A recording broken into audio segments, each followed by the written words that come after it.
Good afternoon. How are you guys? I'm sure you guys are busy na, no? Yes, sir. Good afternoon. Afternoon, sir. It's finals week next week. Afternoon. Anyway, it's our final session, so this might be a bit long. Siguro afternoon. We'll probably end at 7, more or less. I'll try to cover module 5 as well. Let's wait for the others now, kasi it's a minute before 5 pa naman.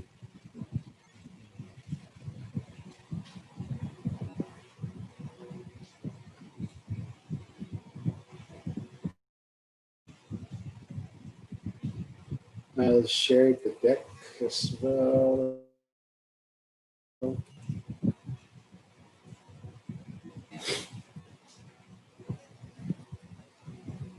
And I will share the screen now.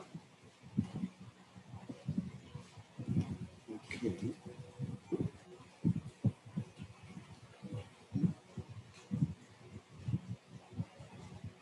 Wait, let me just do something. Oh. I don't know, I can't. Wait a minute.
Okay, sorry about that. No, I might have done something wrong.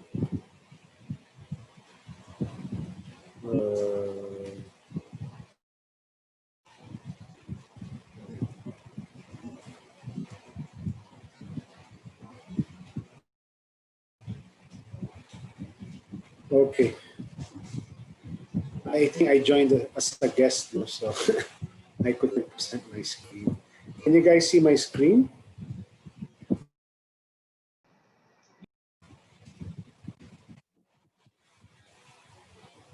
Yes, no? Okay. All right, that's good. Sorry, I have to start, no, while others are trickling in. You can hear me properly? Yes, sir. All right, that's good. Yes, I think it's being, should be recorded. Let me just make sure. Yes, it's being recorded. Okay. I'll share the screen again. Sorry.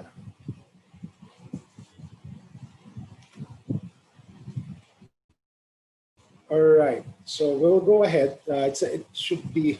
Sorry if it's going to be info overload because it's our last session. So I will finish module 4. I'll try to discuss Module 5 if we still have time. But anyway, you can also learn from Canvas. No? But I'll try to, so I'll try to move fast in other sections. No? But again, just stop me if you think I'm going really super fast.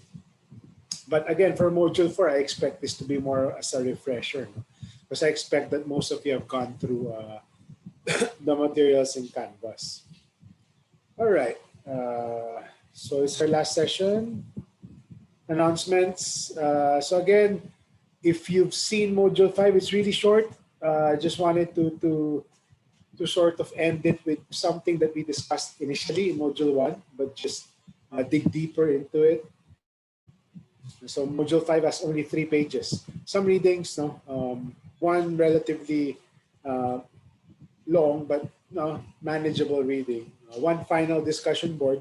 So I suggest you read the required readings first before answering that, because it would be obvious if you didn't read the material before answering the final discussion board. So again, reminder, online participation accounts for 20% of your grade. So, and I will close all discussion boards on October 31. So especially if you think you want to get a higher grade, if you weren't too happy with your grade for assignment 1, make sure that you participate in all reflection discussion boards. I am not that strict there. As long as you participate, you say something that's thoughtful, that's okay with me. Except for the last discussion board, because I require that you link it with the required reading. So again, I encourage you, even after next week, even after exam week, if you haven't really participated fully yet, please make sure to post something before the end of October 31, for November 1. Okay, graded assignment 2, deadline again is on Wednesday, end of Wednesday, 11:59. Please answer the poll. I think 16. 5 minutes before this class, I checked it and I saw that I think 16 already answered. 14 said yes. They want peer grading. 2 said no. So I'm still thinking about it. I will decide for the sake of fairness, because I've had several students approach me saying, "Sir, some of my group mates have not been really contributing." So my initial knee jerk was, and I discussed this before with my wife, who used to teach as well, and some of my other colleagues. They said it's a bit hard sometimes to do peer rating, no? And sometimes the people can game the system as well. So I'm still thinking about it. But for the sake of fairness, I'm giving it serious thoughts. I might do it, no? But my initial knee-jerk reaction was, kayo bahala. You try to sort that out for yourselves. Because in the real world, in the, let's say, corporate world, you can't go to your manager and complain, my teammate is not helping. So, pero, I'm torn between that versus forcing you guys to just sort it out among yourselves. Although it's difficult because everything's being done online, no? Versus, fairness. Of course, you want to give a higher grade to people who really did the work. But, just a reminder to everyone, for all group, just help out, just contribute what you can, don't slack off. At the very least, contribute even a little piece, no? Or at the very least, equal. No? That's a tip. And again, I'll think about it. There's a resounding yes from this class. If ever I do decide to do peer grading, I will email all of you through the Beadle and post an announcement requesting that I will structure it.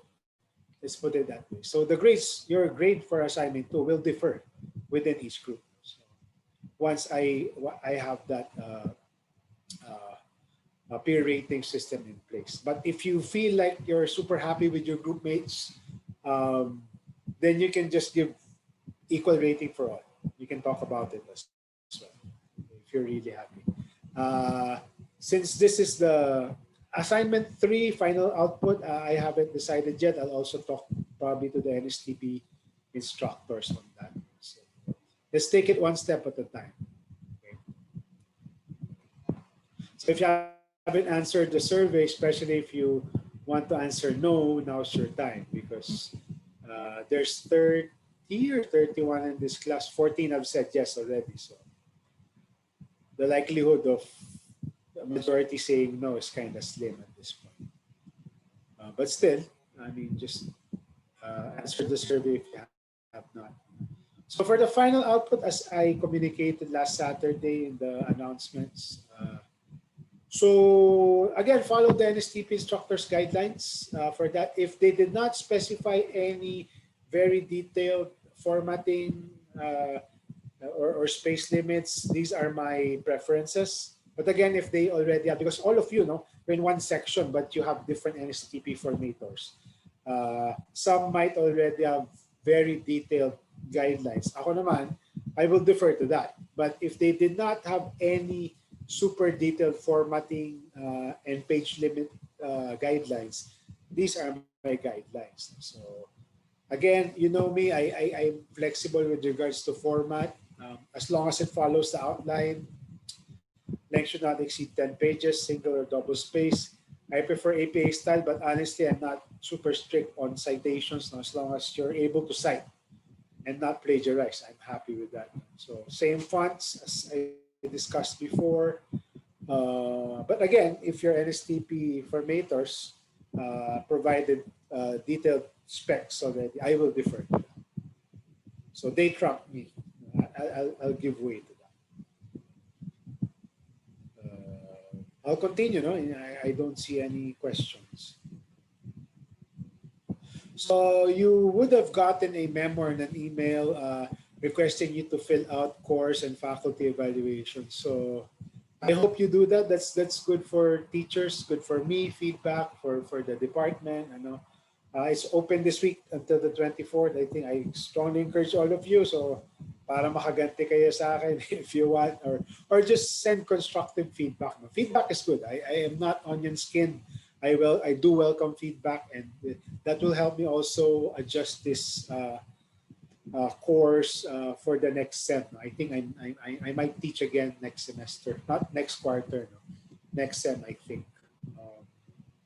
So yun, I encourage you to provide feedback, constructive or otherwise. Again, this is our last session. No, after November, after the grades have been submitted. If you're really interested in more of these topics, development work, please feel free to keep in touch. I can be a mentor. You can ask me questions. I can even give you my personal email address so we can continue communicating there. Why personal email address? Because I might not be teaching at Ateneo forever. So it's a part-time thing for me. So I can also give you my personal email address. Just in case some of you are really interested in digging deeper into development topics. All right, so for this afternoon and evening, no, I plan to end at 7. If we spill over a few minutes after 7, please bear with me. We'll finish module 4. We have one more topic to discuss, no, in public finance. So we'll cover population and demography as well as development of MSMEs, micro, small, and medium enterprises, and entrepreneurship. Then I'll also do a brief intro for module 5 before we end. Hopefully we can cover all of those things. So bear with me, might be super info overload by the end of this session.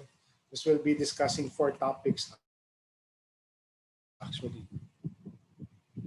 But actually the population and MSME development, they're pretty straightforward. Easy to understand. All right, let's jump in. So we left off here now. So let me just do a quick recap of this because we were rushing. Sorry if I was rushing. I had another meeting at 7 last time. So as I mentioned, no, fiscal policy refers to both the fiscal kasi when you say fiscal, it basically means either the revenue generating part, yung taxation, or collection of revenues or the spending side. So it can really shape behavior. So on the revenue generating side of taxation, for example, it can try to shape behavior either to incentivize or disincentivize behavior. So for example, yun nga, di ba, they try to do sin taxes, even the train law for the group discussing the train law, they had sugar taxes, no, higher taxes on sugary beverages to disincentivize behavior, and at the same time to get money for that. The good thing is, just as an aside, when they raised the sin taxes, that's why cigarettes now. I used to smoke, no, but don't copy me. I used to smoke a pack a day. It's really a bad habit, but I don't smoke now. I quit a long time ago. It was really cheap before, no, 20 pesos a pack. Now they raised it. The good thing is the taxes they get from cigarettes and alcohol, from liquor, that goes to PhilHealth to fund the public health insurance system. So it's really good, actually. So it's both it both try to disincentivize some bad behavior and get revenues at the same time. And on the flip side, sometimes by trying to minimize, reduce taxes, for example, they can try to incentivize investments. So, for example, if there's a certain locality or the Philippines says, oh, we want more domestic or foreign investment in the far-flung areas. So we will say, oh, for the first 5 years, and this happens actually in the eco zone especially. Oh, for the first 5 years, you won't pay any taxes. Well, if you invest here versus other businesses who pay 30% corporate tax. So it can try to also incentivize behavior, especially investment. And for the create team, that's very relevant. On the other side, no, kasi we talked about revenue side. On the spending side, usually fiscal policy, fiscal action is done, intervention is done on the fiscal side, especially when the economy is in a slump. No? So, and Keynes was famous for this. No? Keynes was actually the guy who the free market fundamentalists really hated because he was all for government intervention at certain points, not all the time. So Keynes kept mentioning, if the economy is down, government should just pump money to the system. So you give people jobs, you do cash for work systems, etc. You find a way so that you can pay people either through jobs or directly giving people money. And that creates a multiplier effect. And you saw the video in Canvas. Basically, it creates a virtuous cycle. If you give, let's say, if you give me money, what will I do with the money? I will spend, I will buy something, and that benefits the shop, and the shop keeps afloat. That benefits the workers. If they expand, then they hire more workers. Then the money that the workers get, they spend on other shops. So it creates like a multiplier effect.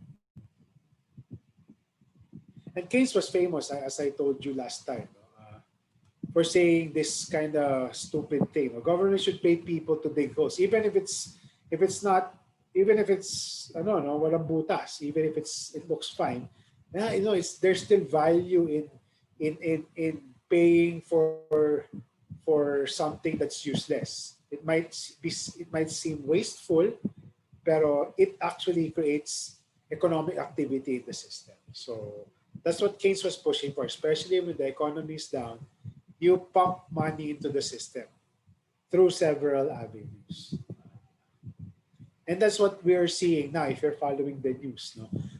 The two Bayanihan to Hilas One Act. No? The first one and the second one, it tries to provide ayuda. That's one thing. No? So aside from solving hunger or people not having money to buy food, etc., and basic needs, it tries to pump the system and tries to stimulate the economy.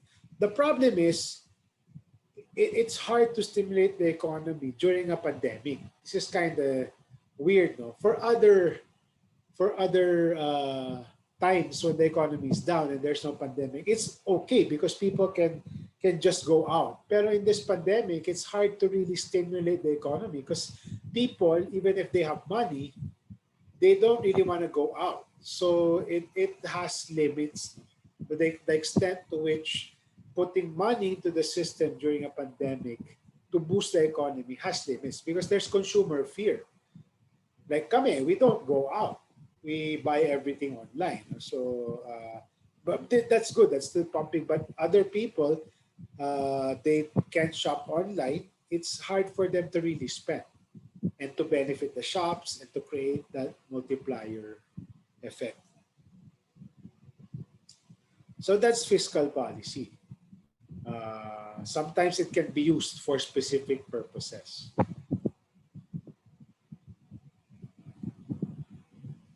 All right, now debt. No? You saw this probably, no? Especially the militant groups keep harping on this. It seems big, no? Wow, the government already owes a total of 9 trillion pesos. Grabe. So, can anyone tell me, is that bad? Are loans bad? Or is that bad? Anyone from this class? Can you guys tell me, is debt bad? Are loans bad? Sige nga, anyone?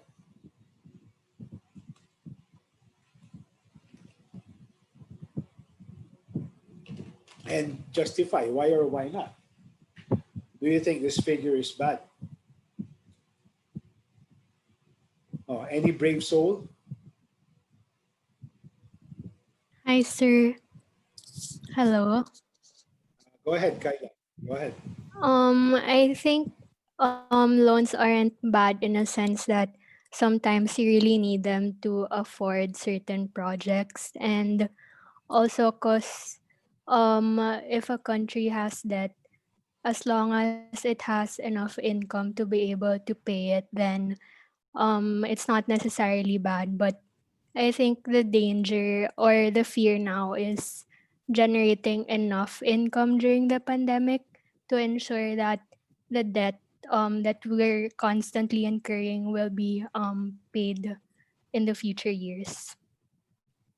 That's a very good Yeah. point. So I'll piggyback on your thanks, Kyla. I'll piggyback on your points. So yes, debt or loans aren't inherently bad. It really well, I'll add to that, no. It's not bad if you use it for something good. Kasi, 'di ba, for example, if you're a household, let's say, no, if the father borrows money tapos pang-inom lang without spending for education. That's a good analogy. No? So for a country, it's not bad, especially if it's for a good use. No? Let's say infrastructure build-up, etc., etc. And it's not bad if you can manage it. If you have enough income to eventually pay for it. And here, I try to simplify it really. No? And this is a good example. So, yun nga this is in Canvas, no? And I'll piggyback on Kyla's point. So, for example, no, you have two people, si Mario and Maria. Kasi sabi nila, women daw are really better at managing finances or can earn more. So, si Mario and Maria, no, so both of them, let's say, they were successful. They went to the bank or to a financial institutions. They borrowed 100,000 pesos. Payable in they borrowed 120,000. So yung terms of the loan was it's 1 year to pay, equal installment per month. So walang interest. So 10,000, you're supposed to pay 10,000 pesos, pay back 10,000 pesos per month. So in absolute terms, no, yun nga, that's why you should not take debt in absolute terms. When I say absolute, it's the number itself. You have to compare it with something else. So ito, 10,000. What does 10,000 mean? You don't even know. No? So now we want to compare it with their salary. So si Mario only earns 15,000. Si Maria naman earns 100,000. Are you? Diba? So the figure 10,000, you don't know if that's good or bad, high or low. You have to compare it with the person's income. Kasi if you're earning ₱1,000,000 per month, what is 10,000? Diba? Parang that's peanuts. So yun nga eh. So you don't really, that's why let me get my pointer. So when you see the news, no, don't the newspapers, they're kind of sensationalist. Oh, grabe, or highest ever outstanding loan. The actual number is not. You shouldn't judge the actual number. You have to compare it with the country's income, the capacity to pay. So ito, like this, no? What is 10,000? You have to assess first. Oh, based on what? Based on capacity to pay, and usually it's your income. It's your regular income. So this is the analogy for people. Sabihin na natin debt to income ratio kasi it's debt divided by the income. So it's the same for a country. Diba sabi nga natin, GDP can be either your total economic output or your total economic income. Parehas lang siya. It's your pie. It's your pie. No? That's your income. That's why in macroeconomics, they always talk about debt to GDP ratio to assess whether the country is in a good position. So in social science, you have to remember one thing. Even in your finance class, I don't know if you guys started your finance class, no? Kasi kami, we did it third year. I don't know if it was the first sem or second sem. In finance, no, the numbers don't mean anything. It has to be divided or compared to something else for it to mean anything, to make sense. So same with debt. It's not the actual value, but you have to compare it with income. So here you're seeing actually, before we were really problematic, no, during the GMA period. But now what do you see? Even though the total value is 9 trillion and it keeps getting bigger, ito preliminary estimates. No? This is actual. This was before the pandemic, by the way. Definitely 2020 will be higher, siguro, but around 50 or even 50 daw, sabi nila. So it's been going down. So don't look at the absolute number. You compare it with the income because we have been growing. Our pie, the national pie, has been growing a lot. Our growth has been superior. We've been acknowledged by a lot of international organizations that our growth has really been impressive. No? 6% in the average of 6% in the last 8 or so years, which is actually awesome if you compare that to other countries. Other countries will dream of having that. So you have to divide it. Kasi our total GDP right now is around 16 or actually much higher, no? Almost 20 yata, 20 trillion already. So you have to divide it. So in sabi nila, usually when you're still below 60%, no, your ratio mo, that's still manageable. You want to keep it below 50, pero keeping it to 60s, it's still okay. When sabi nga nila, when it's above 66% or 70, that becomes problematic na. And would you believe, no, developed countries like the US, their debt to GDP ratios are actually higher. Their debt is actually higher than their GDP. Yun, medyo problematic na yun. There are some countries. So in the US, the debt to GDP ratio is actually more than 100%. Meaning their debt is higher than, so that's problematic. I see a chat. Yeah, this was an answer to my question earlier. All right. So yun nga. So that is okay as long as you are in a good position to pay it off. And tama si Kyla, no? There's renewed concern, no? That's why I think if you follow the news, Secretary Dominguez kept negotiating with Congress, saying that, oh, don't keep passing very, very large stimulus bills. Keep it manageable so that this will not shoot up and become unmanageable. Kasi since we're still growing, yun nga, problema, GDP has shrunk and it will shrink this year. So the debt to GDP ratio, kasi nga, the denominator will go down, then it will probably go up. Kaya nga Secretary Dominguez is saying, the Secretary of Finance keeps saying to Congress, oh, let's give stimulus, but, you know, don't make it too big.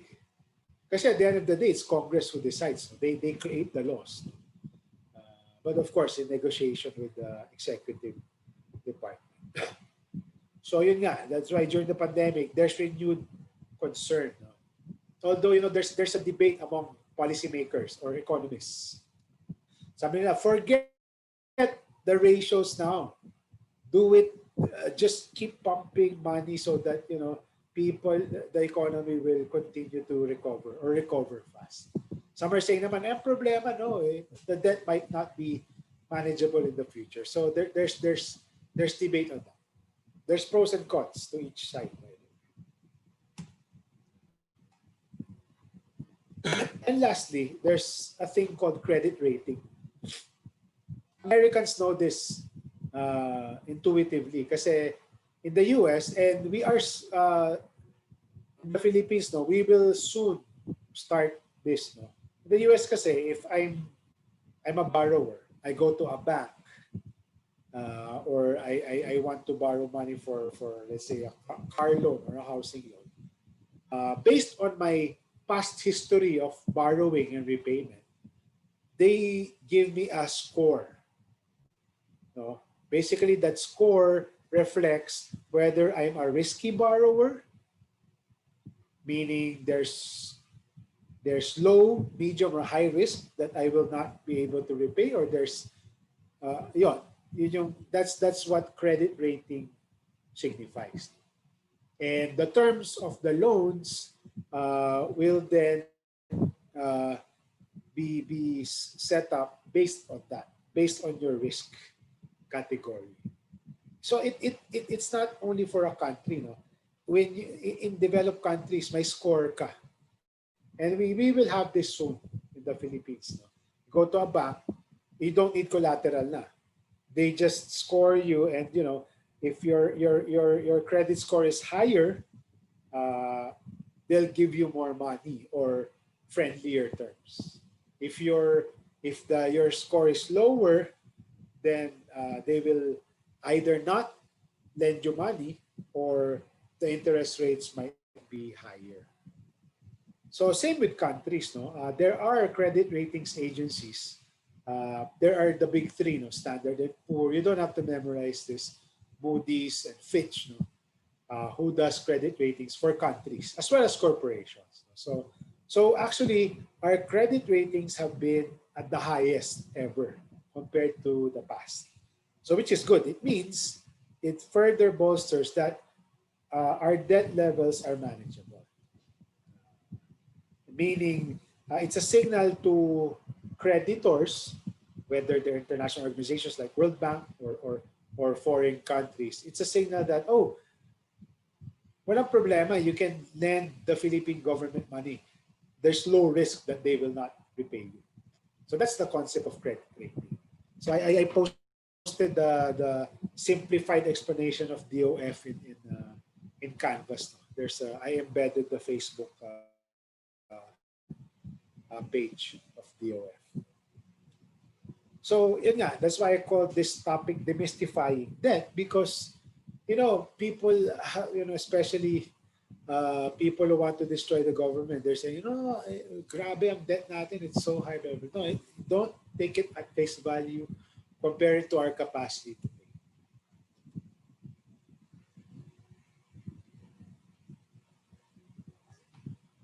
All right. So let's leave fiscal for now. But again, remember, no, if you forget the whole discussion, in anything, no, social sciences, finance management, ratios are important. Don't take numbers as just numbers. You have to compare it and to divide it usually with something else for it to make sense. That's something you should take away from this course. All right. So population and demography, no, that's another interesting, important topic. In the 19th century, no, 1800s, no, of course, we didn't have modern technology at that time. There was this guy named Malthus. I forget the first name. He was alarmed. No? So the world is getting bigger. No? The population of the world is getting bigger. Problem is, he was saying the production of food is linear, algebraic, no? While population increase was exponential. Paano yan? What if eventually we have a turning point where there's scarcity na of food because our population has become so big? So that was an old theory. So that has largely been debunked because of technological progress. So starvation or lack of food is no longer a population issue, but rather it's a distribution issue. Kasi, di ba, you go to buffet restaurants, no? I mean, lot of waste. So it means there's really surplus. So that sort of signifies that, Malthusian theory has largely been debunked. That's an important concept when you're talking about population. So just in Canvas, no, I presented some key trends. We're now more than 109 million. The POPCOM, Commission on Population, has real-time projections actually in their website, which is kind of cool. No? So it's like every second they compute the number. So you can check that out for yourselves. So I based it on the 2017 Population Management Plan. But there have been updates since the time they did this because after they published it, the PSA, they already had the results of the 2015 survey. Again, census of population is done every 10 years at least, but usually it's every 5 years. So the last one was 2015. They're now doing it. They started in October. They go, again, census means they go to all households to get information on population and housing and other housing characteristics. So growth rate has actually declined, which is good. So it's really Luzon that takes the higher share. It's the Metro Manila plus nearby areas with the highest populations. I will update the one written in the PPMP. Actually, more than 50% are already residing in urban areas. So we're now an urbanized country. It's a very young population. You see this pyramid, no? So most of the people are here. Younger, really young. So working age and youth, and then the dependents here, and small elderly population. Youth is around roughly 20%, 1/3 below 15 on average, and more than 60% are working age. Because working age is defined as 15 to 59 before 60. So just key trends. You can refer back to the PPMP. So what are the key issues, no? Kasi again, yun nga, same train of thought, no? When you say the population is large, you have to compare it again with what? No? With resources, etc., etc. So, I'll go to that more later. But here's an important topic in the area of population, what they call demographic dividend. It's basically this, no? As you saw in the NEDA article, NEDA piece, short NEDA article. It's basically the economic benefits or growth as a result of changes in a country's population structure. So generally three phases. No? So as you saw, parang dito, no, mortality and fertility rates go down. That's what we have been experiencing. No? So lower fertility rates, lower mortality. So if you do the math, what happens is, because the bulk of the population now is the working population, working class, no? Working population. And then you have less babies being born, then obviously the dependency ratio goes down. Diba? That's you've learned dependency ratio when we talked about income and non-income. It's basically you take the you take the number of workers divided by the number of dependents, both kids as well as elderly. So obviously, if fertility rates are going down, you have less dependents. So the workers, in theory, the working age population, 15 to 69, have less dependents to feed. So they're less poor. They have more money. No? They're not strapped for cash. That's in theory. No? And of course, because you have a lot of workers, no, who earn money, who contribute to productivity, the factories, etc. That boosts economic output and growth. No? And of course, if you have less babies being born, less people dying, then that's good for government as well, because that doesn't put more strain in the system, especially for health, education services. Less babies mean less students eventually to study in public and private schools. But that's in theory. No?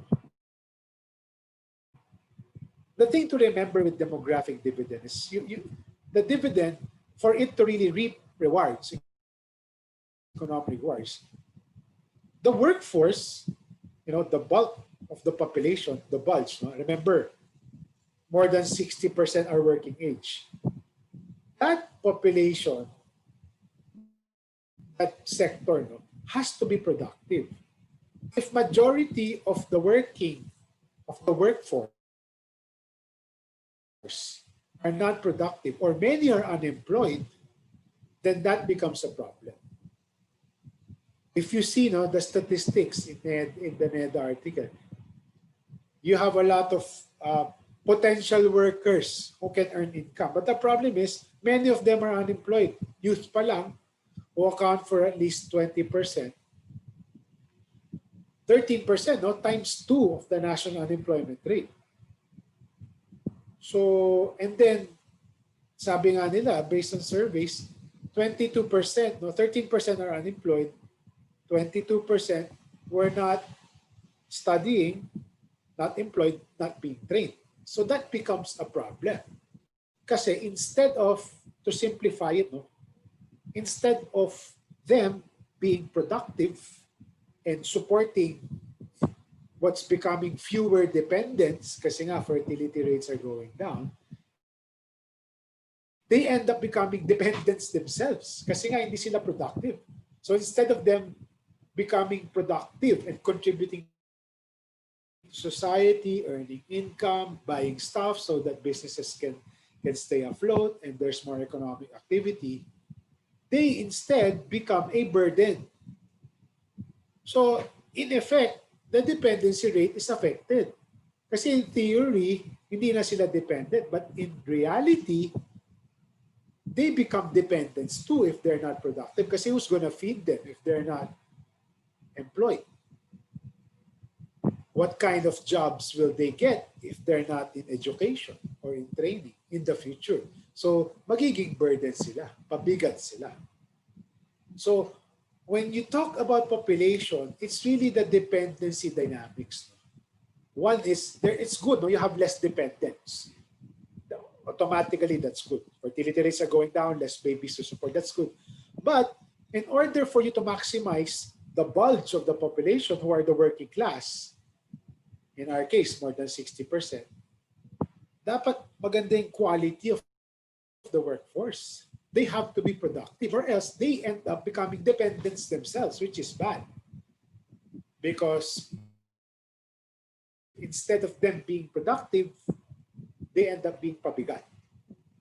So that's an important concept. No? Kaya, you know, we started in Canvas. If you've gone through that page, there was a professor, very well-regarded professor, saying that no, demographic dividend is good because, you know, more workers, higher labor force.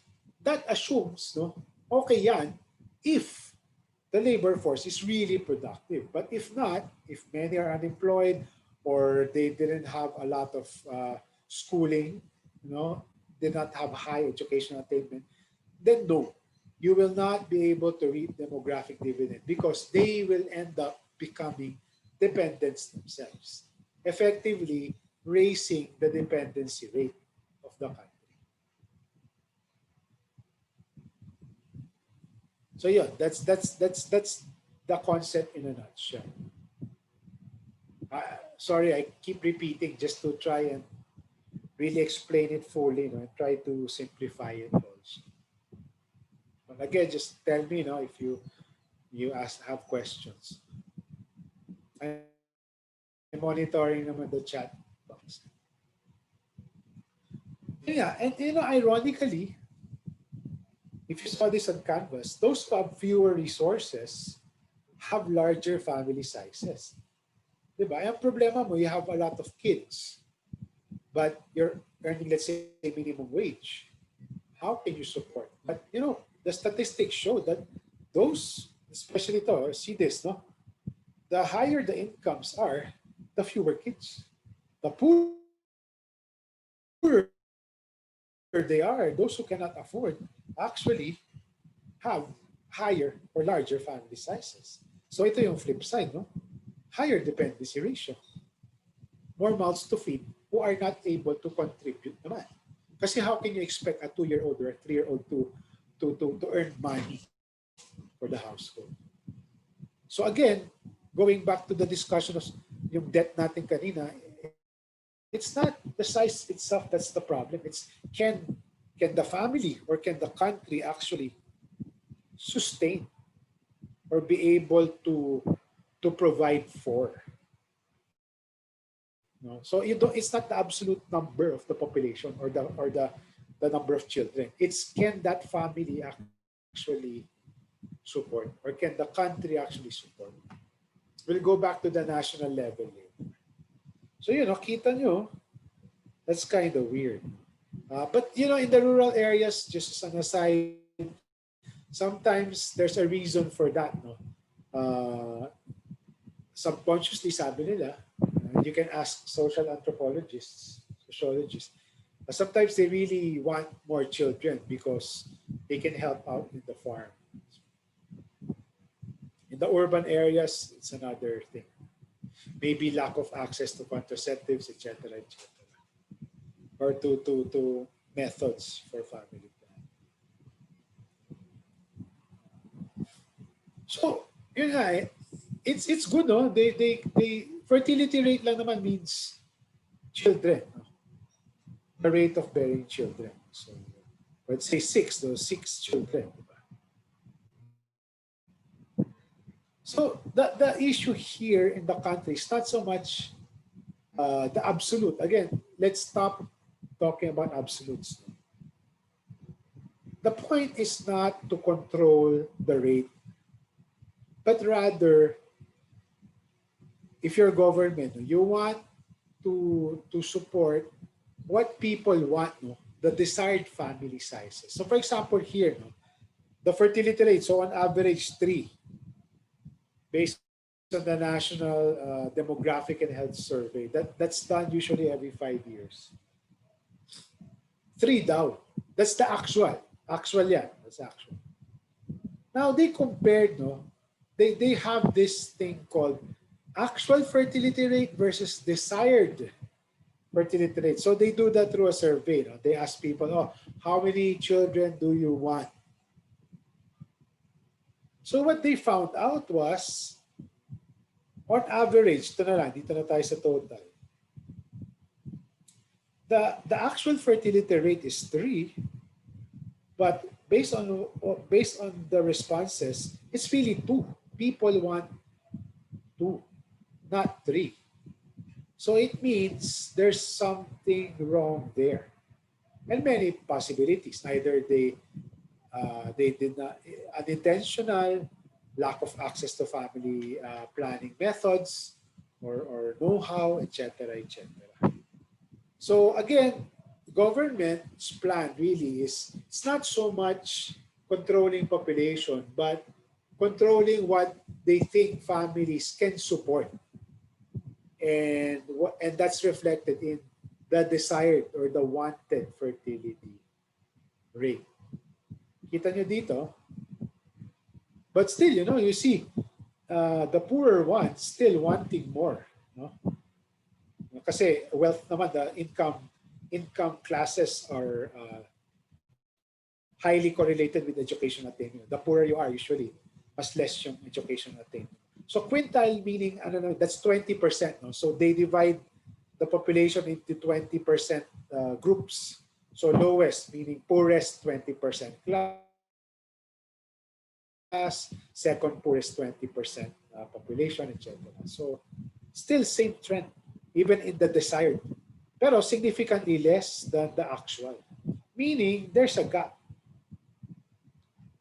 And I'm sure the RH bill, the Reproductive Act team, hopefully are covering this in their paper. Because this is an important point. It's not so much controlling, it's supporting families in their desired family size, which they think is manageable. Kasi, yun nga, even the poorest 20%, they want 3 lang because they think after 3, di na.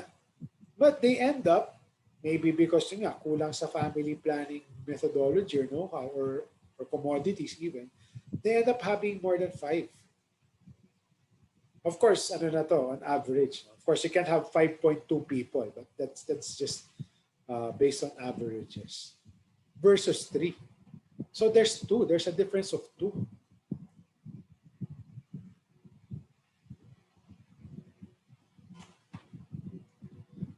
Now, going back to the country, again, it's a matter of management. It's not the size of the population per se, but can the country or can families manage? So, on the macro level, when I say macro, country level yan. Yun nga, sabi nila, based on empirical research, they usually have found out, based on regression, statistical analysis, rapid population growth in general impedes economic growth. Why? Again, yun nga, fertility, more babies, eventually they will be productive. Pero before they become productive, they become dependents. No? So more, it strains, it becomes a burden to society. In the beginning, there's more dependency. Kailangan pakainin, etc., etc. Before they can eventually become productive. And rapid growth puts pressure on employment. No? So especially in the country where we have poor educational systems, we end up churning not too skilled workers. So kumbaga they estimated every year we more than 1 billion people join the labor force. Either they graduate or they don't finish school, but they start working now. So every year, more than 1 billion people try to find jobs. And if a lot of people don't finish school, what kind of jobs will they get? And it's not as if companies are just churning out job vacancies. And of course, the more people you have, obviously, the more pressures there are on social services. So health, education, etc. Kita nyo, when we talked about the budget, education takes the lion's share, but it's still not enough because there's just too many kids that need to study. So you go to the provinces. or even the urban areas here, urban poor areas, kids are cramped in classrooms. Because even though it takes the lion's share in the budget, still not enough. Even with private sector donations, not enough. So again, you have to think, no? It put pressures. It puts a lot of pressure on health, educational services, and food security. We talked this last time. So again, the more people you have, the more babies that are being born every year, the more mouths you have to feed.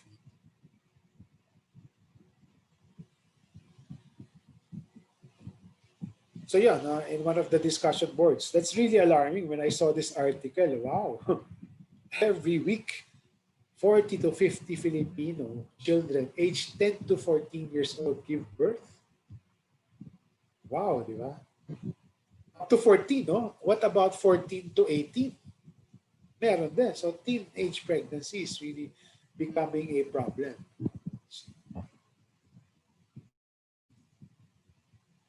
I won't dwell too much on this. I might help the RH public reproductive health team. So I won't comment na. Before we leave population, it's a very short module, as you saw in Canvas. Let's just try to see, this is in Canvas too, and I shared the deck with you guys. I'll share it again because it might be too small for most of you. So just look at this. So what's government's thrusts?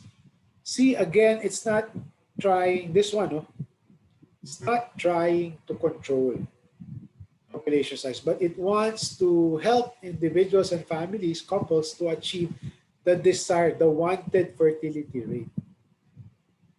Diba? Because you want people to manage and then the country to manage as well. Not yung you want, most of the poor want 3 kids, biglang naging 5. Oh, if they don't have enough income, then becomes a problem. Ito, teenage pregnancies as well. That's a problem. So that's another area of concern for government. Ito na lang naman, institutions. So parang both at the national and local level, sana they have more policies, plans, and programs. So make, let's say, family planning methods available to those who want it, the health centers, urban, rural, LGUs. So those are the key thrusts as seen in the PPMP, the Philippine Population Management Plan. Again, it's all about management and not control. We're not like China, because China before, now they lifted it. China had a one-child policy. Di tayo ganon. We just we're a democracy. So okay lang. But we'll try to help families achieve their desired families.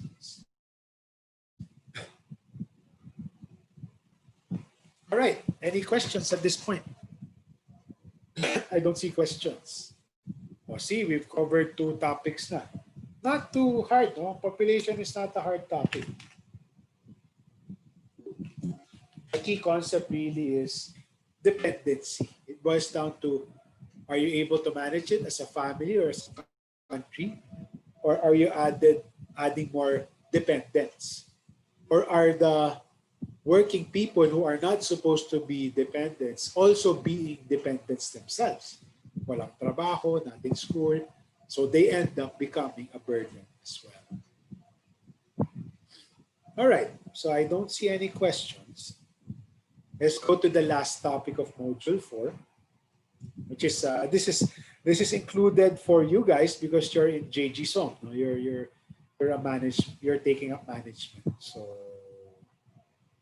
kasi yung first 3 that's required, agrarian reform, finance, and population. This one is not required, but I wanted to give this to you guys. So MSME, how do we develop the micro, small, and medium enterprise sector? How do we foster entrepreneurship? And most of you in your 4th year will actually be micro enterprises for your group projects. So first, we in Canvas, I talked about the significance of MSMEs. Dati kasi it was SME, and they wanted to include the micro sector kasi that's another segment that needs focus. So ito lang, no, by definition, I put it as a footer just to guide you, no, in case you forget. So it's by employment, by asset size. That's how you define a micro business, a small business, a medium business, or a large business. So why is this sector, this segment important? Because they account for 99.5% of all businesses. If you see large, oh, it's only 0.40. Micro accounts for almost 90%. Ito. Yung small is sizable at 10%. So even though, no, ito na nga the large businesses, kaya nga by employment, even though they account for 0.48, they generate a lot of employment. Kaya, even though MSMEs account for 99.5% of all registered businesses, they only generate 63% of the share of employment. With this 0.48% accounting for the rest, 27% of employment. Kasi nga, by definition, each large enterprise has 200 and or more employees. But you see, pababa ng pababa, no? They account for 99.5% of all businesses. They generate 63% of employment, but only 37% of economic. So they're not really that productive. So if we compare ourselves with that of our neighboring countries like Malaysia, for example, which is more developed than us, this productivity is actually only a third of that of Malaysia and 5% of high-income countries. World Bank estimates that. I don't have the figure with me right now. Pero hindi raw productive. Kasi nga, what they found out, most micro, small, medium enterprises in the Philippines operate in what they call low productivity services. Resellers for the most part. So wholesale, sari-sari stores, small shops, small barber shops, etc., etc., small malls, medium-sized malls, etc. Low productivity yan. Kasi they don't really generate a lot of output. They end up just reselling. So yeah, pag sinabi mo micro, that's usually sari-sari stores, fishbowl vendors. Yung small naman, that's a restaurant. That's a bit big. But yeah. Medium naman, that's a hotel. Small hotel, for example. So, ganun na lang to simplify things. And a lot of jobs are informal and vulnerable to poverty. So again, think of sari-sari stores, small shops, very, very informal and vulnerable to poverty. A lot of blue-collar work. So it's really significant. That's why we're talking about that sector. And we'll talk about how do we actually not really, well, we want to create more businesses, but really how do you improve their output so that even if they account for the lion's share, this can grow higher. They become not low productive enterprises, but really more productive. So we'll talk about how do you actually do that.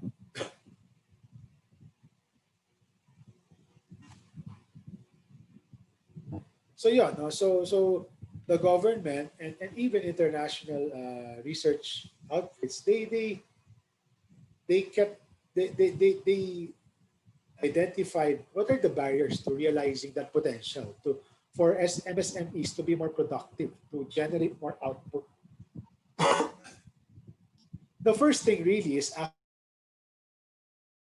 access to finance, and the group that's tackling Magna Carta on SMEs will definitely have definitely realized this. That's the number one constraint.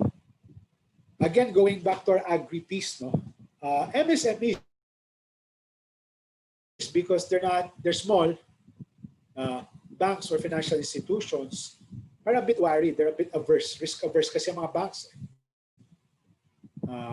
So these small and micro enterprises, usually they don't have robust business plans. They don't have track records. So some banks, they are quite hesitant to lend to them. So many, kung walang capital that they can borrow from their neighbors, from their relatives, they really have a hard time to get loans, especially through formal channels like banks. Or they get loans but super high interest rates. So for example, yung microfinance institutions, some of you have heard of that or are familiar with that. They charge really high interest rates. So, ayun. So and they need a microfinance. So even yung mga 5-6 loan sharks, that's the informal finance. So if they can't, so access to finance is really difficult through formal means. What ends up happening, the cost of borrowing for them becomes really high, so they end up going through those loan sharks, 5-6. So sayang, because they're paying exorbitant interest rates. Kasi nga, if you don't have, di ba, parang, who was that? Was that Harold Domar or Lewis? No? You keep, what do you do with finance? No, you can flow it back to your business, so you can produce more. You can buy machinery. Let's say that helps you be churn more output. The less you have access to capital, you can expand your business. You can be more productive. The second they realized is the business environment, what they call the cost of doing business. Because in the Philippines, you have a lot of regulations. Basically, before you can even start a business, operate a business, you need a license. You need a permit from the government. You go to DTI first, kasi dalawa yan eh. You have to deal with national government agencies. Then, if let's say you're in QC, you have to deal also with the QC government. You line up, you have to submit paperwork. So that's what they call business environment. It really boils down to government bureaucracy. How hard is it for a business to operate, to get the permits, the clearances needed so that they can operate? And in the Philippines, we've really scored low. The World Bank actually, through their International Finance Corporation, releases an annual doing business report. They rank countries. No? Parang yung Human Development Report. We're ranked really low in terms of doing business. Kasi nga, just to get, for me, if I want to set up a business, just to get a permit, it takes forever. And so many steps, it's too cumbersome. There's a lot of costs, transaction costs. I waste my time. I have to spend money to go to this LGU, to this office, etc. So they're saying in the Philippines, that's another constraint. It's hard to do business because there are cumbersome, burdensome government processes that need to be followed. So marami dyan unregistered kasi it's just too hard. Or they end up not pursuing their enterprise. Sayang. Access to market. Again, remember, when we're talking about agri, it's not so much that you can produce a good product. You have to have a set of buyers. Diba? Useless yan eh. That, you'll realize that when you do your business plans in your fourth year. You have to study well if there will be a market for your goods or your services. So dito rin, they're saying MSMEs also have a hard time studying the market, marketing their wares, or just finding customers. Productivity, efficiency, again, MSMEs, these are not mutually exclusive. So they're saying, for example, MSMEs, kasi nga, they don't have access to finance. They can't get good people. They can't get proper inputs. or machines, for example, high-tech machines to be more productive and efficient. So tali-tali yan. So if they don't have, if their workers are not skilled, no access to high-tech facilities, maybe their products are substandard or not good, then you have a problem with access to market also. And yun na nga, as we closed the module, no, we talked about the pandemic. It's really the small guys that are more vulnerable to shocks, especially the pandemic. Economists like to use the term shocks for external things, whether it's natural disasters, calamities, pandemic. That's something not expected but happens, which has a large impact. External, so shock. Uh, they're more vulnerable, whereas the Ayalas, the BDOs, the San Miguels, the large ones, they can withstand. Pero the MSMEs, as you saw in Canvas, no, nag-shut down lang ng customers. A lot of them closed forever. Some of them closed temporarily. So it's hard for them to absorb the losses. Kasi nga, they don't have a lot of capital. Capital meaning money in this sense, not in the economic sense. So what's the government strategies? No? Si Sec Lopez, Secretary Lopez of DTI, Department of Trade and Industry, coined this, no, when he was appointed. No? So si Sec Lopez, who's one of my favorite, dalawa yung favorite cabinet secretaries ko. Secretary Dar of Agri and Secretary Lopez. Because he was working in the private sector for such a long time when he was tapped by Duterte to become DTI secretary. So he used to be the head of this outfit called Go Negosyo, or in English they call it Philippine Center for Entrepreneurship. I think some of you might be familiar with that. So he used to be the executive director of that, working alongside Joey Concepcion. So he had these 7 M's for MSME development. So let's start with money. Again, number 1. So they're saying, MSMEs need money. Kasi nga, to buy more goods, to help their business, to expand their business. But it seems it's hard for them to get credit, to get money, to borrow. So that's one area that government wants to focus on. We'll dig deeper later into, some of them. And yes, you need machines, and that's tied to money because you can't buy or have access to high-tech machines if you don't have money. So second is machines. If you want better quality goods, services, more productive, more efficient, then you need innovation, you need technology, and government hopefully can help you with that. So DOST, for example, our Department of Science and Technology has programs where businesses don't have to buy machines, but they can borrow, or government can help them with machines, with what they need, with technology. Markets, as we discussed earlier, they need buyers. So even if you have money to buy the best machine, to produce the best goods, if you can't sell them, useless. You'll just end up losing money. So you can tap markets by e-commerce, physical by e-commerce, especially now. Maybe you can take advantage of our free trade agreements, not just don't think just domestically, but also outside.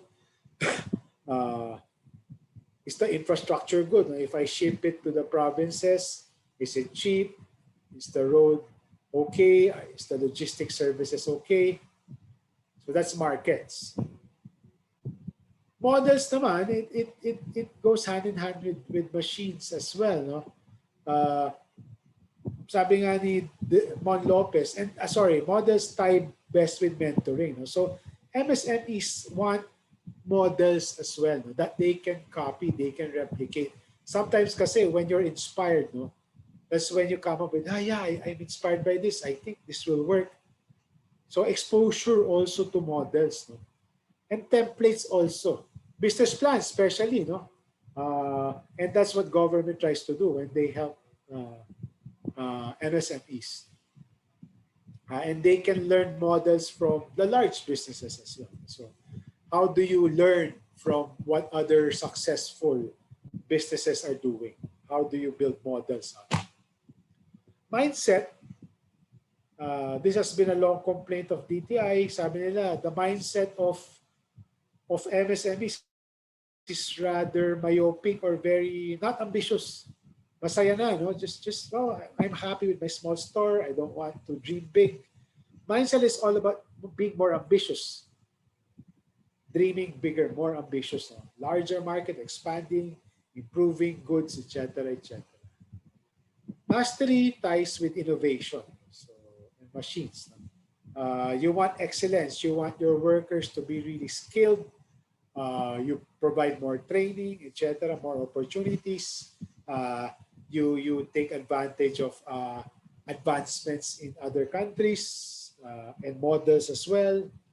You study them, you master them, so you can infuse your business with that. And mentoring. You want the small and micro businesses to learn from the successful ones, especially their peers, no? The successful ones. And government actually runs this Go Negosyo. They partner with that Go Negosyo.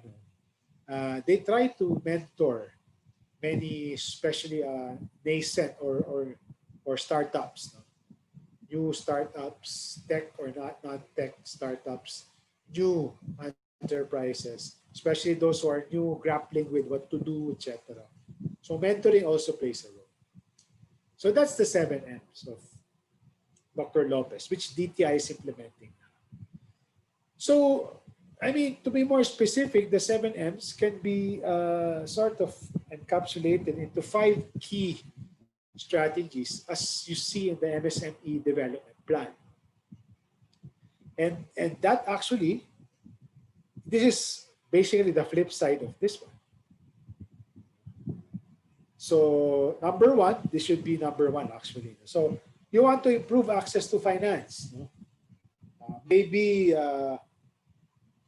come up with alternative financing processes for MSMEs, revise the Magna Carta to simplify requirements, etc., etc. So that's one thing that government is trying to do, no?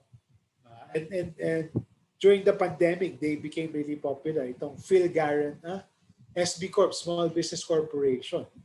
You can now take out a loan if you're a small business or a micro business through the Small Business Corporation. Very low interest rate. So they're trying to come up with more outlets that where SMEs can borrow money from. Easier requirements, easier processes. Improve business climate. So again, so in Valenzuela, for example, no, which is for me the gold standard, no, Sinagatchalian, you can get your permit in 30 seconds. And you can do it online. In most local governments kasi the large businesses, they don't care about bureaucratic procedures. They can pay workers to do it for them, to line up for them. Pag small business ka, sometimes you don't have spare workers who you can ask to line up at City Hall. So one goal is really how do you enable more streamlined, no? Shorter, faster, less bureaucratic processes for both the national agencies as well as the LGUs. So Valenzuela, for example, you don't have to leave the house. Online, pwede na. Even payment, end-to-end, applying and paying. Or if you go to City Hall, it's also a fast process. So they're also trying that with DTI, BIR, SEC, etc., etc. So this is one thrust of government. That They're still, for me, not successful yet, but there have been inroads, some good developments in that regard. Ito, of course, speaking of skills, you want enhanced capacity. So more skill training, better models, better skills for your people. So how does government do that?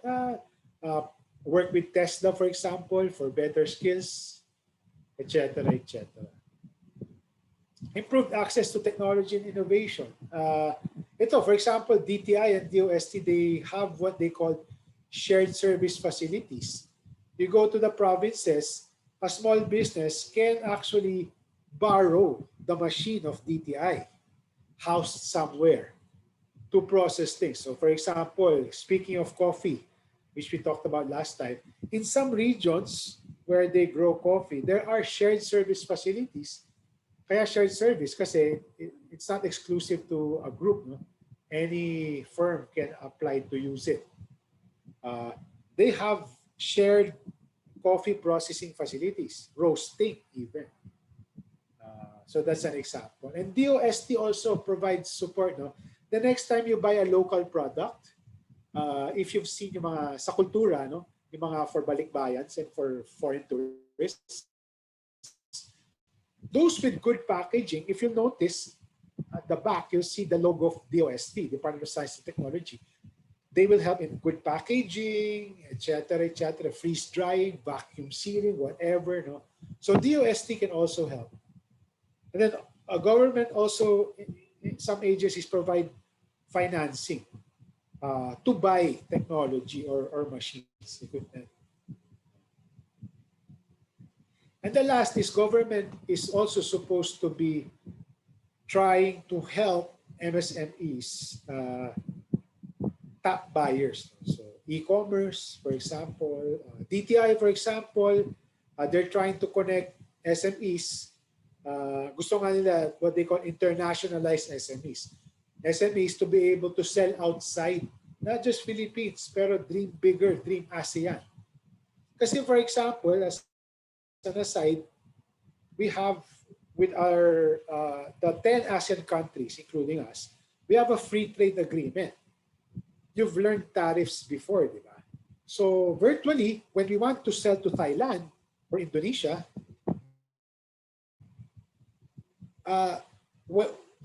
if we sell them, we don't get charged tariffs. So the importing, let's say I'm a company in Thailand, I want to sell, the Filipino company wants to sell dried mangoes. Yung pinaka-popular natin. Dried mangoes. He doesn't have to pay tariffs or taxes, which means the price of our goods will now be competitive to the local price kasi there's no additional tax. So you can be competitive in terms of price. So all you have to do is to make sure your product is competitive in terms of quality. So yeah, DTI is also trying to help. No? How do they promote you? May mga expo yan, etc. How do they promote your goods? If you're an SME, of course, hindi yung mga fishbowl vendor, yung mga exportable. How do they promote that to other countries, especially those where we have free trade agreements, where we can be competitive sa price. So all you have to do is be competitive in terms of quality or offer something unique like yung ating chocolate-dipped dried mangoes, for example. And yun, they have events for that, etc., etc.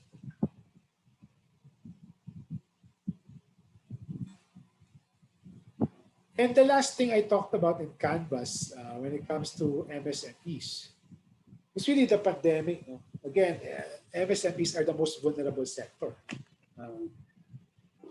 Some news articles actually reported ADB, World Bank, UN, they had survey studies. More than 70% of MSMEs faced closures, had closures, either temporary or permanent. And nearly, as of this date, nearly half remain closed. But we expect them to open gradually kasi nga, if you notice, the government has started to ease restrictions. Pwede na nga mag-Baguio starting, I think, on Friday or Thursday, 22. And most of them, unfortunately, had to reduce their workforce, which means higher unemployment. So 2/3 now had to at least to either lay off workers or reduce their staff. And based on the surveys, the MSMEs self-reported that they need again access to credit to tide them over.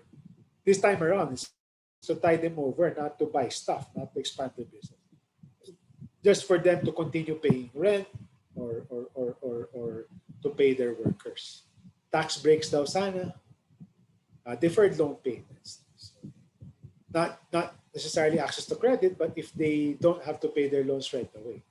And some of these things were actually granted by the government in the stimulus packages I discussed earlier, the Bayanihan 1 and 2 laws. But so just to review what has government done, and you have access to all the articles in Canvas. Their government actually provided direct loans to affected MSMEs through the SB Corp, yung Small Business Corporation. And I think in many cases, interest-free loans or very, very low interest. Loan moratorium and guarantee covers, you can ask your parents, no? Even the banks, no? BDO, BPI, most banks were ordered by the Banco Central, the central bank, to defer loan payments. So basically, my credit card, for example, I can postpone payment for 2 months, which is what happened in most cases. So if you're a business, that's good news, no? You don't have to pay if the deadline was tomorrow. It granted a 2-month extension. I'll pay back my loan, which is good. And my guarantee covers them. The country has what it calls a Phil guarantee. That's a government agency that guarantees loans. Pag sinabi mo naman guarantee, it's basically, if I'm an entity providing guarantee cover, basically says, I'm guaranteeing that this person will pay you the loan. If not, I will pay you instead.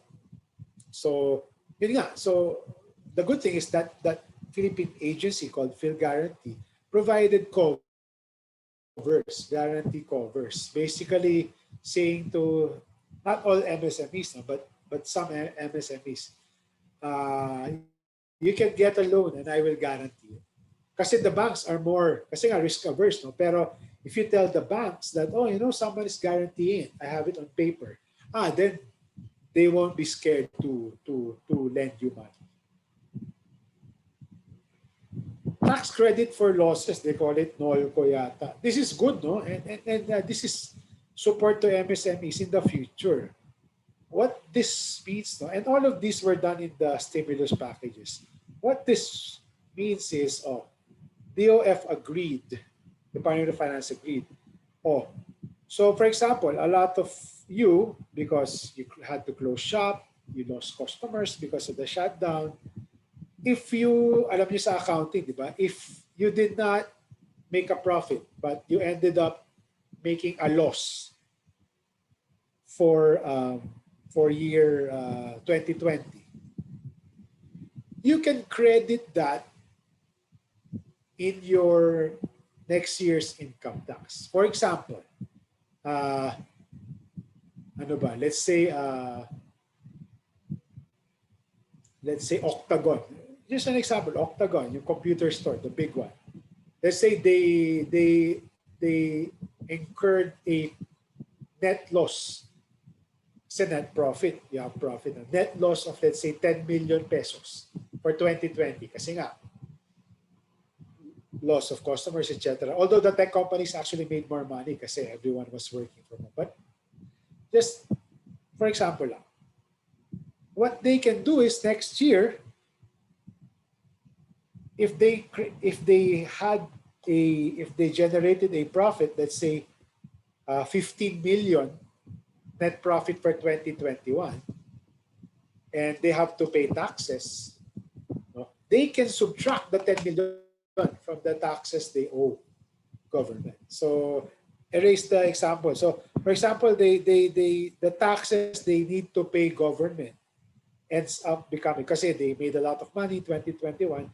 If the taxes they owed government, let's say, is 15 million pesos, their loss was 10 million pesos in 2020, this year. They can deduct the 10 million pesos from the 15 million pesos. Credit yun. So that's one way to help MSMEs.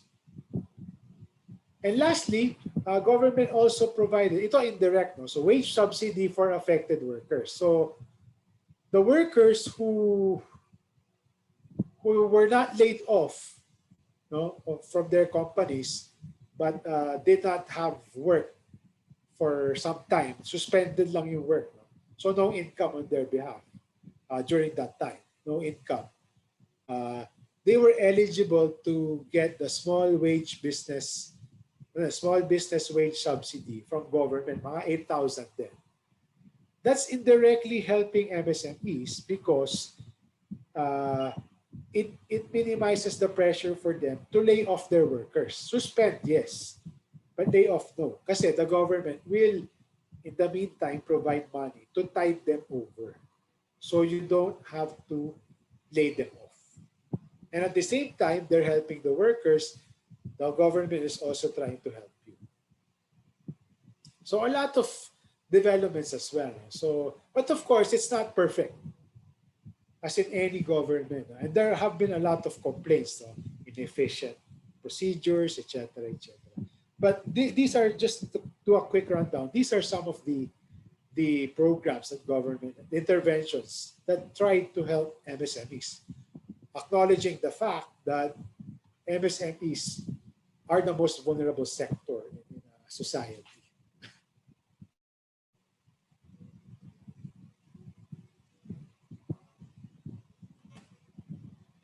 All right, any questions before we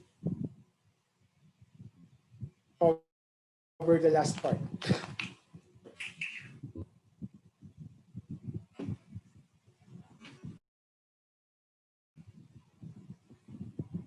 If you have questions later on the assignment or the final integrated app, we can devote more time earlier. I think we can cover this before 7. All right, so we've discussed 3 topics. I hope this is not too much info overload for you guys because some of this might really be new to you. For me kasi, this is my field. So talaga most of these are really familiar to me. So some of you siguro baka new. No? So, and if again, as you probably noticed, module 5 is really, really short. 3 pages, that's it. 2 pages lang, and then a final discussion board, if I remember correctly. Of course, there are readings, but really interesting readings. Okay, so outline. We'll examine what we call shared value and distinguish shared value from corporate social responsibility. Then we'll go back to private sector vis-a-vis SDGs. And then I'll just cover briefly your final discussion board. I saw that some of you already started commenting on that discussion. Okay, I lifted from the video, no, of Michael Porter. So Michael Porter and Mark Kramer, his colleague, Michael Porter is really one of the well-known Harvard business gurus. He came up with the term value chain, which we discussed last time, the competitiveness model, the diamond. So I'm sure in your 4th year or in some of your management classes, you've discussed some Porter models already. Or you will be discussing a lot of Porter models in the future. So Michael Porter in that video basically summarized shared value into this. What does creating shared value? So I stole this from I took a screenshot of his TED Talk. So it's addressing a social issue with the business model. I'll dig deeper in that on that. So it's using the expertise, what business is doing to solve social problems, poverty. Remember your income, non-income issues, and the donut model as well. The ecological problems also, because those are social issues. Creating shared value is creating value on the social dimension as well as economic value. Thus, the value becomes bigger and it's bigger for all stakeholders involved. The company, its customers, as well as the ecosystem behind the company and the community as well. And I will this and we will distinguish this from corporate social responsibility later, or the traditional CSR, which is noble in many cases, but it's not the optimal uh, way of doing business while addressing social issues. So I sorry if I was too lazy, but I like just pasting important text boxes from the article. So again, the idea in brief is shared value is focusing on the connection between societal and economic progress. So again, it's addressing a social issue with a business model. And there are three ways by which you can create shared value. And if you really have time, please try to read that article. Even if you haven't finished all the articles yet in Canvas, I really suggest you listen to the video, the TED Talk, as well as read this article. It's really good. All right. So let's discuss each in depth. So it's trying to conceive products and markets. Kasi dati, di ba, when you're a business, I want to uh, I want to sell to the affluent class, the rich people, because they have the money. But there's when you think about this concept, reconceiving products and markets, it's seeing that there actually are opportunities. There are buyers from the marginalized sectors. I can make money from them, not exploitative, but there is a business case to be made.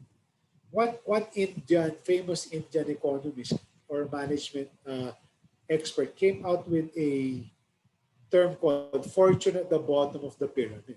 Basically, you can make money if you focus on providing solutions for the marginalized, especially the poor. So you see examples in the Philippines. The perfect example would be the sachet economy. Diba? Before, naging uso na you go to the sari-sari stores. That's one way by which a business, while trying to solve issues, kasi the poor people can't buy boxes of soap or shampoo or a bottle of shampoo kasi their day-to-day cash flow is not that great. So by focusing on that market, you can make a lot of money. For example, Unilever, P&G, they've made a lot of money by focusing on sachet. Ayun nga, even hair coloring are sold in sachet packets. So there's really fortune, and the example given also yung cell phone, for example, the smart talk and text, Sun, they're making a lot of money by focusing on on the marginalized markets as well. You only load, let's say, 10 pesos or 50 pesos. Sun, kasi I use dual SIM, Globe and Sun. Sun is really catering to the lower end market. So you you load 50 pesos, oh, you can have unlimited so and so for a long time. So there's fortune to be made, not exploitative, but it's seeing uh, some traditionally uh, inferior markets or set of buyers as business opportunity. There's fortune to be made at the bottom of the pyramid. Sila, at the base, di ba? You know that, no? At the bottom of the pyramid are the poorer classes. Kayo naman, I want to hear from you. No? What would be a good example of, not local, kahit ano, of, of, of a company reconceiving products and markets? Sige nga, anyone, just one.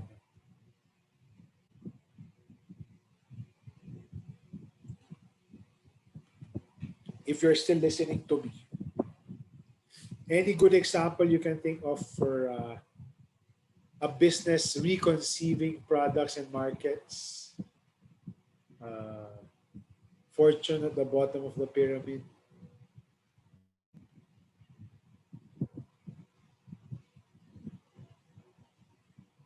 No takers? Shy group tonight.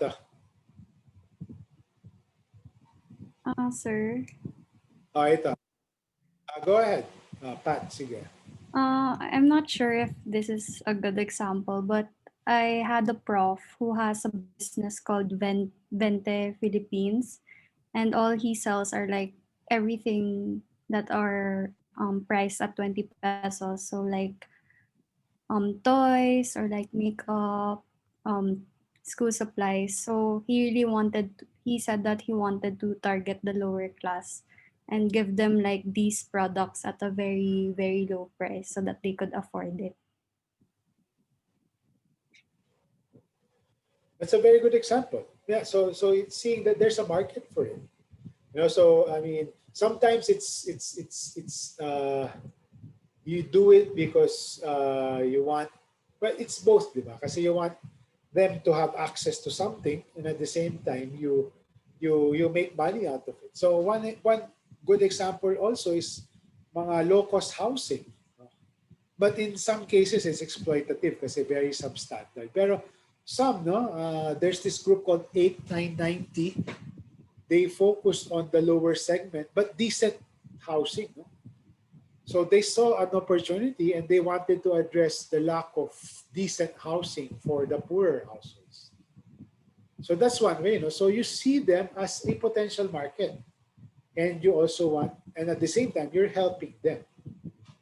Kasi they won't necessarily buy if it's not important to them. They don't have a lot of money na nga to begin with. Diba? So it's reconceiving that there's money to be made in that market. The second is redefining productivity in the value chain.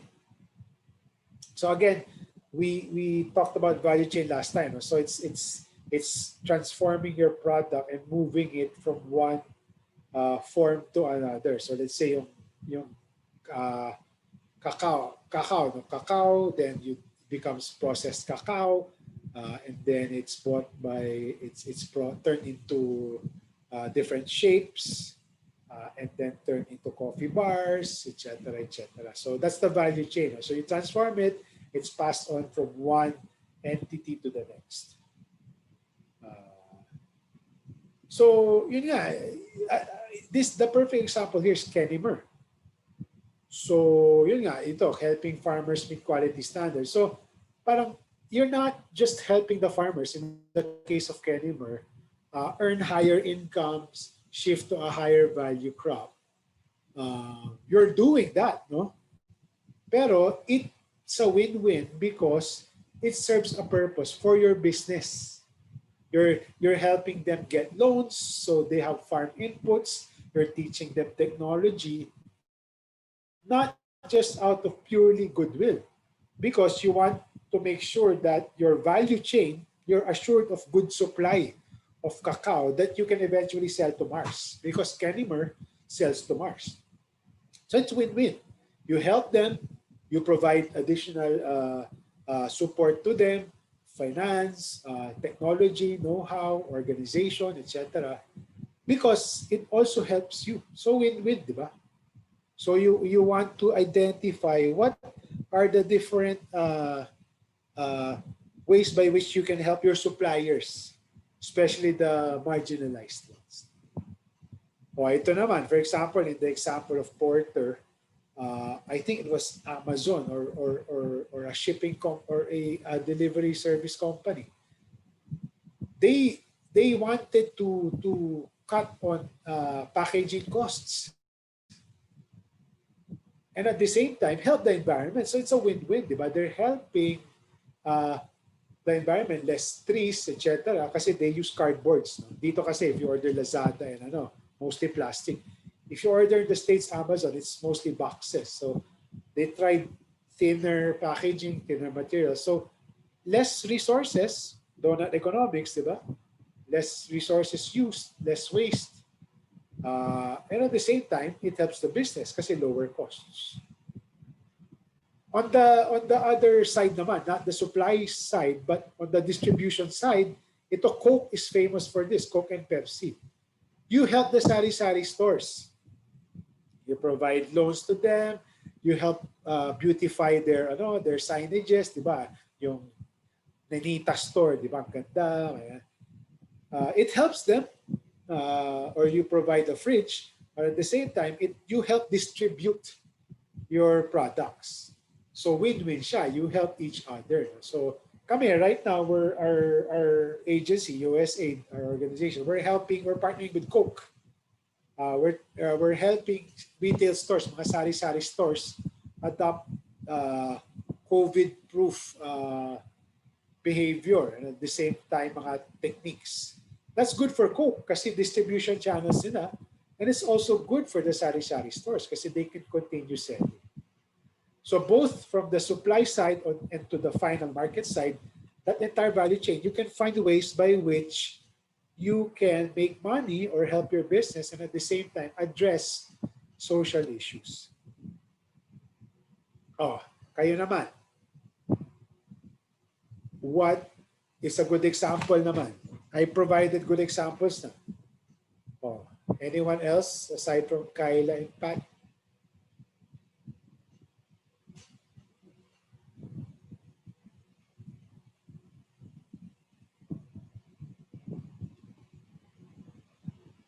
Okay lang. Sige. All right. So we'll move on to the third. Basta yun. So remember, Kennimer, Coke in terms of distribution channels, etc., etc. Ito naman, third, enabling local cluster development. I'll explain what a cluster is. Ito, when I was still working at the World Bank, I supported this expert who was doing work in Brazil. So a cluster, basically an industry cluster, it's think of it's easier to start with examples. So Marikina before, used to be the shoe capital, because when you say cluster, it's like Silicon Valley, Parang it's different. It's the same. It's different firms working on the same sector, but clustered in a certain location, side by side. So in the Philippines, think of Marikina before, no longer, shoe capital, shoe cluster. Zamboanga, for example, Zamboanga City, if you're familiar with Zamboanga City, there's a sardine capital. 10 out of the 11 sardine companies are located in Zamboanga City, both the fishing as well as the processing into canned sardines. Dried mangoes, Cebu, cluster, different. You go to Cebu, you see the wet market, clusters of dried fish, mga danggit, dried pusit, lechon, laloma, bananas in Davao, you go to Tagaytay, bulalo. You go through the main highway, all you see is bulalo, lomi, bulalo. So that's a cluster for you. One location, different companies, but specializing in relatively the same sector or the same goods. Yung Silicon Valley Tech, di ba? So ito naman, just to illustrate, In Brazil, there's one city called Cariri. In I forget which state. No, ito just to draw for you. So in a cluster, you have the lead products. No? So for example, footwear to. Let's analogies Havaianas, for example. Para Havaianas. So you have the Havaianas here. They manufacture, no. Pero the cluster is the cluster is supported by suppliers, parang value chain na rin, no? There's a whole ecosystem. No? It's not just the Havaianas, but you have the machine providers, you have the logistics providers, the textile providers, the molders, etc., etc. Then you have some universities that provide the research know-how. No? So that's a cluster for you. No? Not just those who produce the main goods, but you have an entire ecosystem that supports the production of that good or service. So what do we mean by enabling local cluster design? So ito, here's a perfect example. So ito yung Nespresso. No? Just read it. I'll give you a minute. And we'll discuss this. I lifted this from the Porter Kramer article.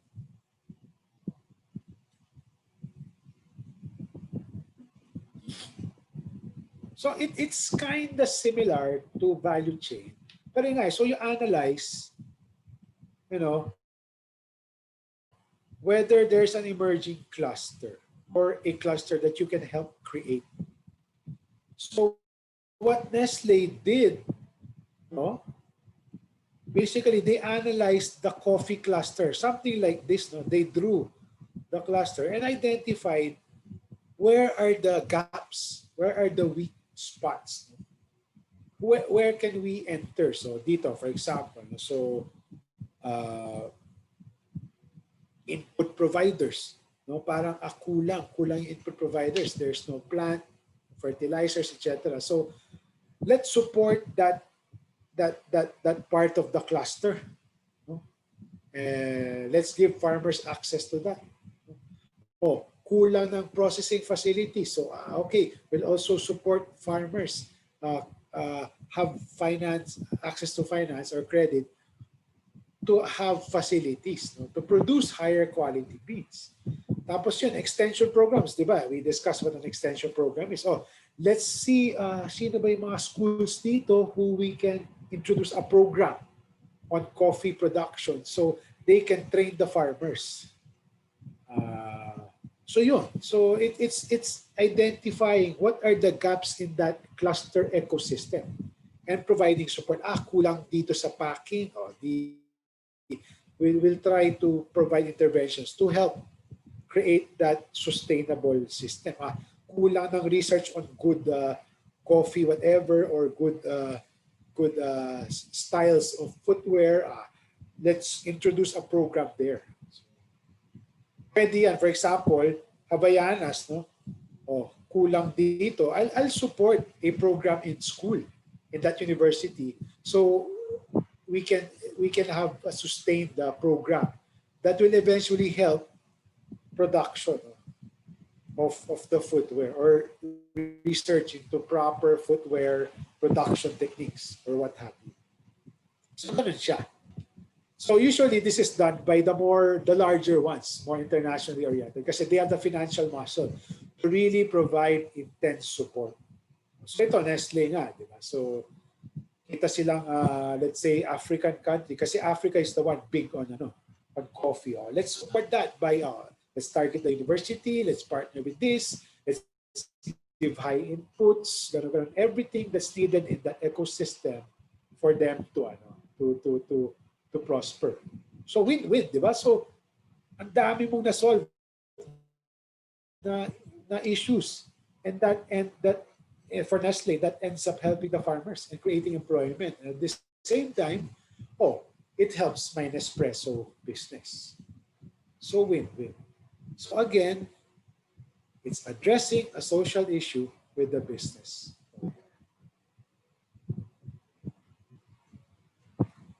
So it's not, di ba, traditionally CSR, di ba? Corporate social responsibility. Most of you are familiar with this. Kasi the way to distinguish it is simple eh. CSR traditionally, ano? Kasi CSR now, they're trying to evolve. Yung mga Makati Business Club, Philippine Business for Social Progress, League of Corporate Foundations, mga Jollibee Foundations, they're trying to evolve into CSV. CSR kasi dati, it's sometimes nga, it's not noble eh. Parang, gusto ko bumango yung image ng company ko. I'll create a foundation, I'll donate laptops, I'll donate school buildings, and I can actually get a tax credit out of it. So that's the old CSR, no? Philanthropy.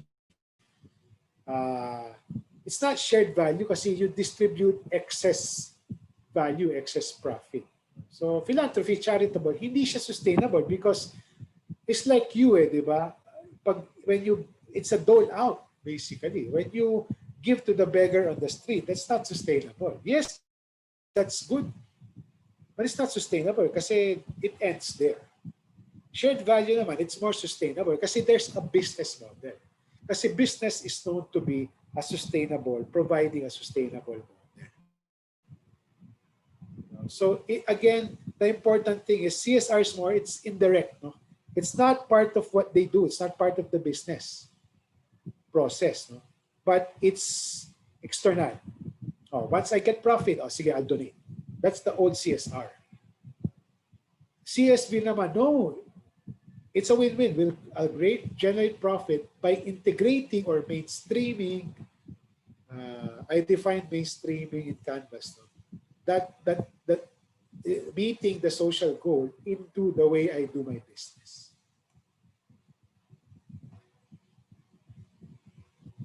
And lastly, I ended with Mark Malloch Brown, and this ties well with our SDG. No? Remember in Module 1, we heard, you heard in Canvas, the role of private sector in the SDGs. And I want to go back to that, close the circle. And you browse through this, no? Kasi that page provides opportunities. Again, there are opportunities business opportunities while you're trying to solve social problems. So climate change, no? Renewable energy, yung mga windmills, solar sector, there's money to be made. No?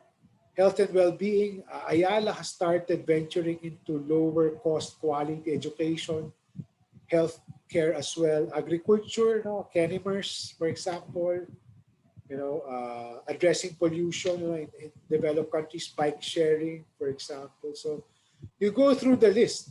Basically, the list just proves there is money to be made. And profit is not bad. Profit becomes better, well, one, if it's not exploitative. No? But profit becomes better if it can solve a social issue or social issues. And as we saw in Module 1 and in Module 5, business, because they really have a lot of resources, is the key really to addressing most of the development challenges. Because it's sustainable.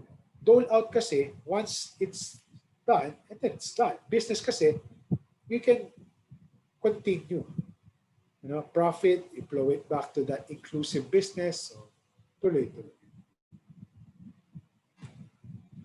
The final discussion board is, I wanted you guys to give me a local example of a company. Some of you have done this already. Identify lang which among the 3 pathways, or maybe more than one. And just so that we can tie it with Module 4, try to align it, tie it with the PDP, one of the outcomes in the Philippine Development. So again, avoid providing a CSR example. Wag sana. I think in one of the initial posts, I saw already a CSR example. Let's avoid that. You can still revise your comment, your post. Again, all discussion boards end 10/31, October 30. So we have a few minutes left. Perfect timing. I just wanted to close this course. We started with poverty. We end with poverty. I just saw this a few days ago, no? October 18th. Very recent. Poverty goal of the SDG is really seen out of reach, no? Globally to, due to the pandemic. So really, the pandemic has wreaked havoc on every moving or falling into poverty, unfortunately. And we've discussed ways by which we can try to improve that and hopefully uh, create or moving or mobilizing business to primarily solve that. I'm talking to you guys because you guys will soon be running, most of you will soon be running your own businesses or joining the corporate world. So I will end with a few tips just to close the course. I remember talking to my friend because I'm a principal advocate even in my organization of using business to solve development issues. I was talking to my friend. He joined HSBC before. He resigned a few years ago. Sabi ko, pre, ako, we were talking kasi sabi ko, kasi we were talking, sabi niya, selfish ba ako if I'm gonna join the corporate world? Sabi ko, no, definitely not. Kasi ako, I was planning to join JBP and then join an NGO, etc. Sabi ko, no, pre, sabi ko, kapag tayo lahat pumasok sa NGO or development sector, paano na yung corporate? Kasi dati, yung tingin mo sa corporate, it's really evil, profit lang, gano'n. So, we need the good guys, if you're well-meaning, to infiltrate the corporate world. And that's what he did. So, he tried really to infuse HSBC with the good practices, kahit yung simple lang of treating the guards well, etc.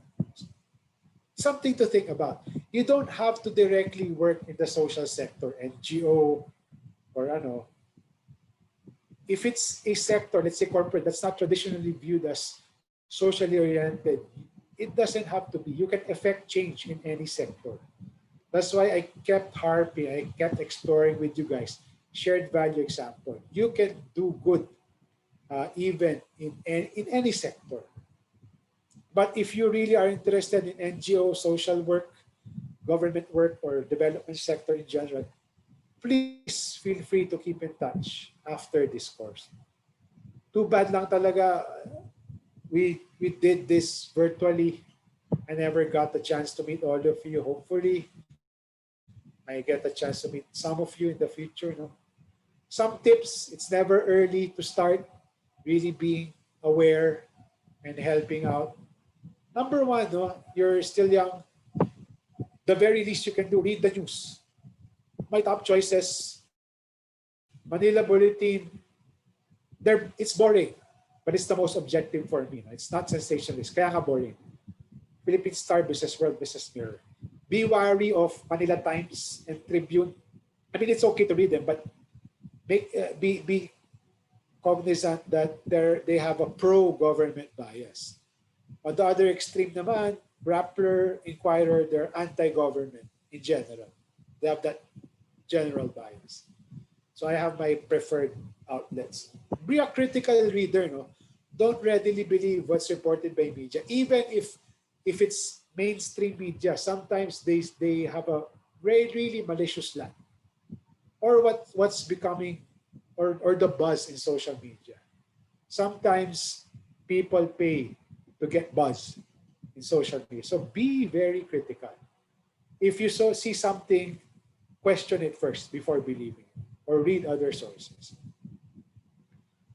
At this young of an age, if you're not yet involved, be involved in a socially oriented org, or integrate what you've learned in development in other orgs. Let's say AMA, for example.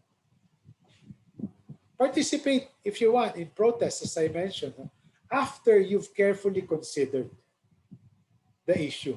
Ang wag nyo nga gagawin, participate in protests just because your teacher told you. No.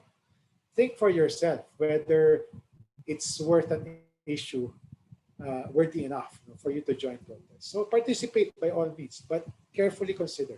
Again, think critically.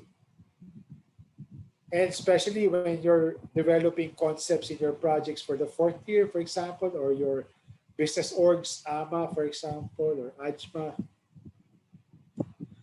integrate a project ideas. Baka yung business nyo for your 4th year, you can come up with an inclusive business shared value model. And read up on good examples. No? Revisit our examples in this course.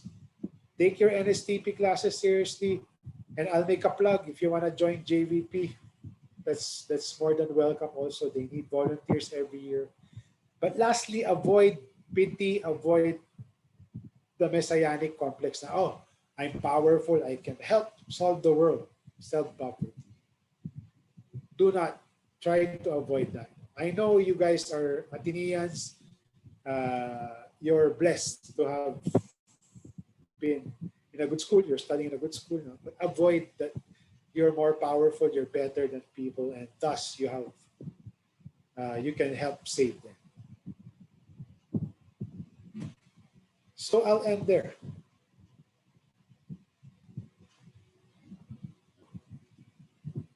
Any questions? I hope that you picked up something. No, you don't have to memorize or remember all of the concepts, technical concepts. I just hope what you take out from this course really is, let's try to help solve the development challenges, SDGs, locally or internationally. And you can do it in any sector. And I provided so many examples. So I'll end there. Any questions?